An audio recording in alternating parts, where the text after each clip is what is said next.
ಸಾಮಾಜಿಕ ಸ್ತರ ವಿನ್ಯಾಸ.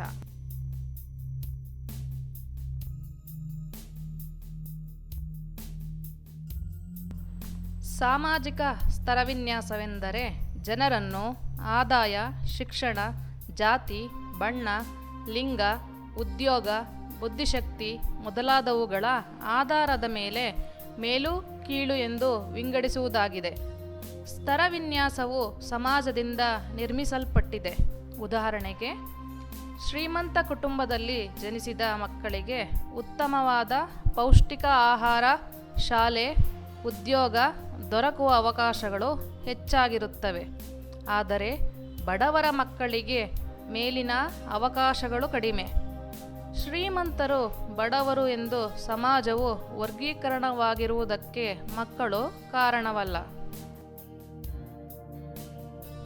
ತಾರತಮ್ಯದಿಂದ ಉಂಟಾದ ಪೂರ್ವಾಗ್ರಹ. ಮಾನವ ಕುಲ ತಾನೊಂದೇ ಒಲಂ ಎಂದು ಬಹಳ ಹಿಂದೆಯೇ ಆದಿಕವಿ ಪಂಪನು ವ್ಯಕ್ತಪಡಿಸಿರುವನು. ಇದು ಮಾನವರೆಲ್ಲರೂ ಕೂಡ ಒಂದೇ ಎಂಬುದನ್ನು ಸೂಚಿಸುತ್ತದೆ. ಆದಾಗ್ಯೂ ಕೂಡ ಸಮಾಜದಲ್ಲಿ ಮನುಷ್ಯರು ಸೃಷ್ಟಿಸಿಕೊಂಡಿರುವ ಅನೇಕ ನಿರ್ಮಿತಗಳಾದ ಜಾತಿ ತಾರತಮ್ಯ, ಲಿಂಗ ತಾರತಮ್ಯ, ಪ್ರಾದೇಶಿಕ ತಾರತಮ್ಯ, ಬಡವ ಬಲ್ಲಿದ ಮೊದಲಾದ ರೀತಿಯ ತಾರತಮ್ಯಗಳು ಪೂರ್ವಾಗ್ರಹಕ್ಕೆ ಕಾರಣವಾಗಿವೆ.